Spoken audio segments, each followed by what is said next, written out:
Om Namah Shivaya. I am astrologer and author, Professor rudramohapatra from Bhubaneswar, Odisha. You know, I have made one video on Vaishyata in case of marriage, where I am saying that a changing rule is necessary while matching the Vaishyata, keeping in the eye the rampant divorces happening among the married couples.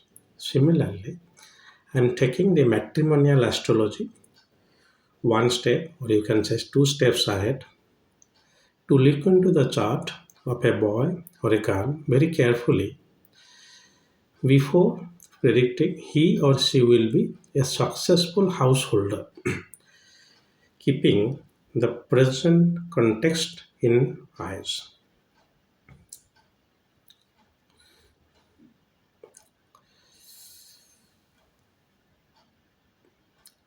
So, how we actually do is we match the horoscope of boys and girls, and as for the traditional Bhakuta, Nadi, Varna, Yoni, we see the score and it is okay. It was. Then the procedure came that you must look into the seventh house very carefully. Then the other things came, like I am also promoting, you also look for the fifth house, the house of affection and love, and few other house you must look into while you are predicting that the boy or the girl will be a successful householder. So, what are those houses and why? Remember, eighth house matters. Eighth house also seen for the second marriage some cases, but it is the house of the family of the partner. For in case of boys, it is the wife side. In case of girls, it is the boys side. But you must look it for this house in case of a girl first, because even if we have got all the legalities to equate the social imbalance of the gender bias, till now also the ladies are going to the gents house and staying there. We have not adopted the case like the gents also should go to the ladies house and stay there. If you are really looking up the equality, however, the biological perspective of bearing a child can only be exclusive to a lady, so they are anyway in trouble. So till date, we don't have those kind of social norms, except few matriarchal societies of indigenous tribes of India, say it is Nayars of Kerala or Bandas of Odisha, like that. But so far as in our Hindu caste system based society, ladies are going to the gents' house. So their second house, their eighth house, which is the house of sasural or in-laws, should be very good. So how you need to see that? There should be a benefic in eighth house. The lord of the eighth house should not be debilitated or in the debilitated Navamsa. Malefic aspect, of course, matters. Had it been Saturn's malefic aspect, there will be conflict. But Mars malefic aspect, you must be very carefully, because Mars is fighting severe aggression leading to separation. Ketu is, of course. So Ketu in both seventh and eighth is a trouble. So far as the householder contest is concerned.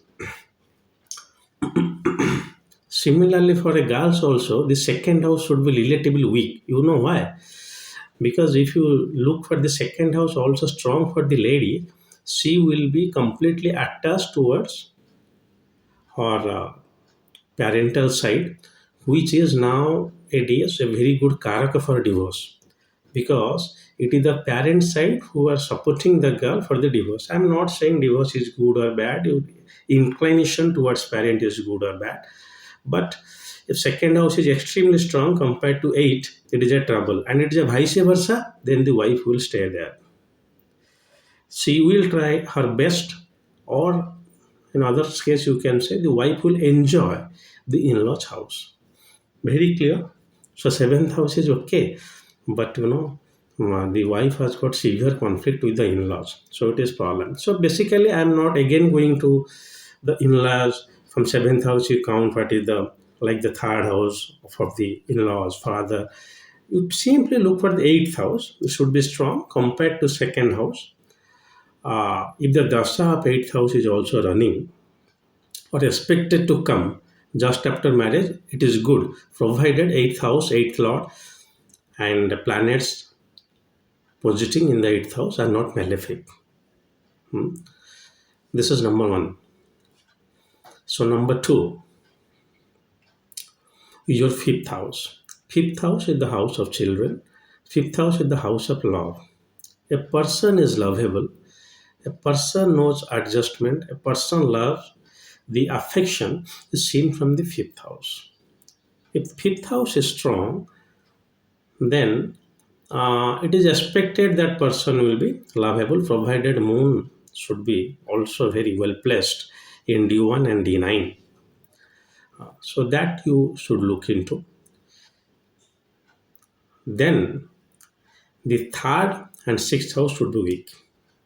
Why I am saying this? If sixth house is not weak, it is extremely strong. So the conflict, because sixth is after all 12th to 7th. Third house is the capacity of the girl. So if sixth house is weak, if third house is weak, if second house is weak, the girl, the chances of divorce is very, very less. Even if the eighth house is also good. I'm not saying that ladies who are suffering from this familial atrocities should stay back. I'm saying that wish you enjoy your in-laws and you have taken a very major decision in your life to become a householder. So you will capable of adjustments there. Hmm. To some extent, even in boys case also, sixth house should be weak. I have already said this earlier. Now, in case of the boys, if also the eighth house is strong, it is a good sign. You know why? Because the boy also will look after the family of the uh, girl, which is really a good condition. Because in our culture we take it as a bandhu milana, saying that it's not the marriage of the boy and girl, rather two families are coming together to support each other at the time of their problems, to enjoy their happiness and do things together. To my utter dismay, in this Kali Yuga, what is happening in the court of cases, you all know that. But this is the purpose. So in boys' case also, if eighth house is strong, then it is good. In case of boys, if 12th second house is not weak, it is okay. Okay. So what I'm saying is I'm looking at the chart of the prospective bride and the bridegroom, where you can see that this person will handle things as a householder. Matching is nothing. You get a very good match. I have. I wish. I don't wish, but suppose think that I have 1 crore rupees, and I'm thinking of planning a home. Now I purchase one very good home, but who will maintain that? Professor Mahapatra is busy in reading and writing. So not able to maintain. So ultimately, I have to sell it and live in a very you know, miserable house. What I'm saying is, things matching is not necessarily your maintenance and affordability. Okay, so you get a good match. That's fine, but it's not only the husband and wife. The problem is not only the husband and wife, it extends to families. So, in that case, you look for the eighth, third, sixth, strong eighth house, weak second house in case of ladies, no, weak sixth house in both the cases. In case of ladies, third house. See, if you have this parakrama, third house, either case, it is boys or girls, it will lead to a it will lead to a condition where you will not hesitate to fight. Okay, so that is why I am saying It will lead to a condition for the dasa, for the situations, you'll revert to fight back the things. So that is why the aggressive houses should be less, except this eighth one. And finally, I am this is my personal recommendation. Nowadays, the husband and wife relation are actually you know, enriched by luxurious items. If you afford to take your wife to shopping, uh, then your wife is very very happy. And mostly, however, this should not be a parameter for successful uh, married life. This should not at all be a parameter. But till then, what I am observing in the weekend, the couples are going and they are enjoying. Even that I visit these Yogini temples. I don't know then why they were carrying their newborn babies and they enjoy in the park, purchase something. So it's an experience. It is a kind of weekend outing for them. So where also I can observe even the temples are not missed out. But my purpose of saying here is 12th house should have Venus or Rahu. You know, in case of boy, so the boy will not hesitate to spend. Similarly, look for the girls also. If their Saturn is there in the 12th house, then the girls is very righteous and very right in systematic in spending. So this is a problem. So at 12th house is a house of expenses. It's actually not good, however, but initially, if the boy is not hesitating to spend, then it can spend. So it's a holistic approach to looking at chart. However, personally, I'm saying the fifth house is strong, the eighth house is strong, seventh house is strong. These three houses will really necessary for a happy marital life. Say it is boy or girl. Without love and affection, you cannot actually really intrinsically attach to your partner.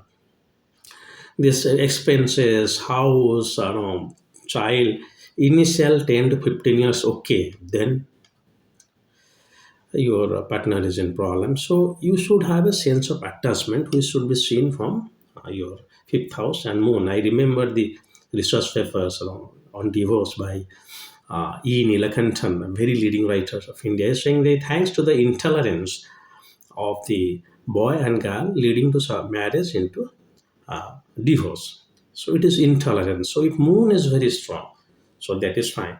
So till then, please look for these houses to little bit clearly saying that yes, how this girl is going to behave in his in-laws house. If you are skipping eight, it's not. If you are skipping fifth, you don't know that what is the affection ability, how much the girl can dedicate herself to love somebody else. Similarly, well, you can skip that 12th, though somewhere it is now necessary, and sixth and third should be weak. So, I hope you enjoy this video, and please think of this kind of house. You can go for many houses, but first, it is not only your partner, it should be your partner's house. So, if you are marrying to the girl or even the boy, you are also taking the responsibilities of the in laws, both the cases. Both the cases. So, and remember, if this continues, actually it binds your marriage into a very good knot. I have been observing. If the yes, son is doing very good, very responsibility to in-laws, the wife will definitely think of, you know, uh, getting good with in-laws. So it is two families. So the second and eighth axis, primarily eighth for in-laws for both the cases. Here, in girls' cases, second house little bit less because attachment may lead to conflict sometimes, though I am not saying it should be, but you please focus on the eighth. It is fifth, seventh, and eighth should be carefully evaluated to see that whether he will be a good householder or not. Of course, moon, then you can say Saturn, his income, other things, that's different thing. But these three houses, if you can think of this kind of houses, you can look for this lords in the Navamsa, and overall, if Navamsa is not good, it is not good for a marriage. Overall, if you look for the Navamsa chart, you are finding it is not good. But till then, in D1, you see this and that placements in the Navamsa to judge that how far you will be good at the role of the householder. So this is all for today. Uh,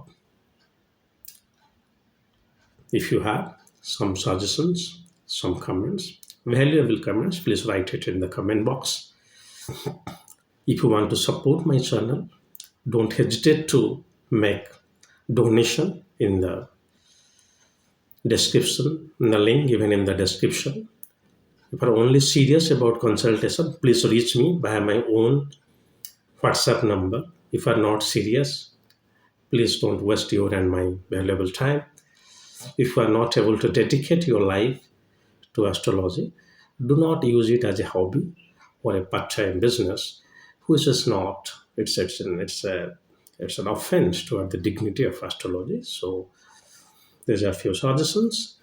Well, this is all for today. If Lord Mahadeva wants, I'll come up with another new video soon. Till then, God bless you all. Om Namah Shivaya.